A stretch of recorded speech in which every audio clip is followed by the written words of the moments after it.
Anger is building in Ottawa as senators are being asked to justify their expenses. We've been trying to get answers, but it hasn't been easy. One senator from Alberta said today he felt threatened when Global News asked him basic questions about his travel expenses. As Mike LeCouture reports. The Senate has been under the microscope this week, and it's making some of the members of the upper chamber uncomfortable. Alberta Senator Bert Brown is one of the highest spending senators, taking more than $300,000 in flights over the last 2 years.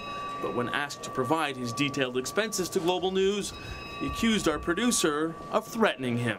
It's all public information. If you don't want to do the work, you can find everything that every senator has done. Well, I have. But you have to do some work to do that. If you're going to threaten people, you need to find out what's true and what's not. No, I'm not trying to threaten anyone.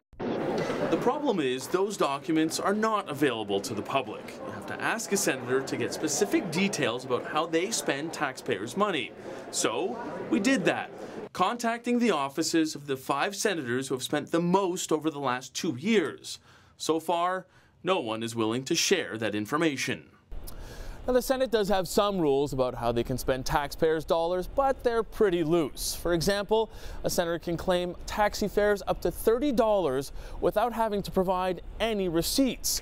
Now, it's guidelines like those that have at least one group scratching its head. It's right out of Sir John A. Macdonald and the Pacific scandal. The Canadian Taxpayers Federation believes the Senate should get with the times and follow Alberta's lead in publishing all expenses online. Alison Redford ordered a $22 coffee in New York. Right? 5 minutes later, the Premier tweet says it was a pot of coffee. It was for 5 people. That's accountability.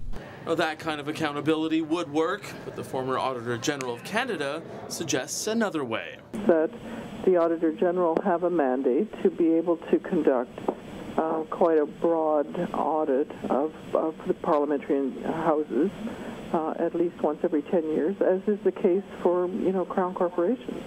The events of the past week have highlighted one crucial fact. Senators have no problem spending taxpayers' money, but they're a lot less willing to tell taxpayers where it all went. Mike LeCouture, Global News, Ottawa.